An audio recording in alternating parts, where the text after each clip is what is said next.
Meanwhile, the leader of UKIP has been in Slough drumming up support for next month's local elections.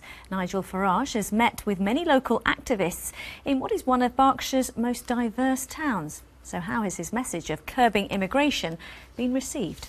Alex Bushell has more.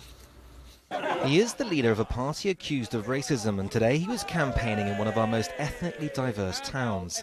He says no matter. The writing is on the wall for the main political parties.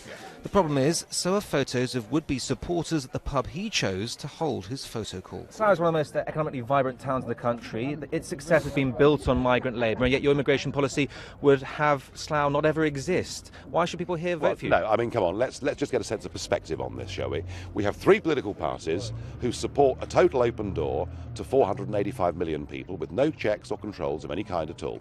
We support an immigration policy that says we should not discriminate against people from India and New Zealand in favour of Poland, Romania and Bulgaria. That we need an immigration policy that controls not just quantity but quality as well. Slough is one of the most ethnically diverse towns in the country. Look around you, everyone here is white. How are you going to appeal to people in Slough? Well, over 60%, in fact that's not true and you know that. What about this gentleman then? Yeah. Hello, how are we doing? All right. This gentleman here's a UKIP candidate. Yeah, you're standing for us, are you? I am indeed. Yeah, good lad. Very, very good. We've got a rabbi standing for us. We've got a mixed-race candidate in the north of England. We've got a practising Muslim who's going to win a seat in Yorkshire for us. I mean, we've got actually a more diverse bunch of people probably than the other parties. At the last local elections, Labour swept the board here. Now he wants to squeeze their traditional working-class vote, as well as splitting the Tory one.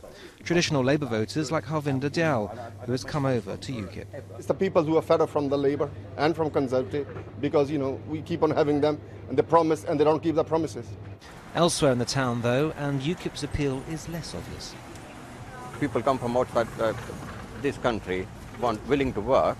There's nothing wrong with it. Without immigration, you can't run this country, so... Not let any riffraff in, but, like, you know, people that are working, qualified, that are good for the economy and that. There's a lot of Romanians and Eastern European workers coming, so I think maybe in that way people are fed up. As for UKIP, he knows that if he and his party are going to have the electoral success that he's predicting, they'll have to broaden their appeal. And the battle to win over the voters of Slough could be critical. Alex Bushell, BBC London News.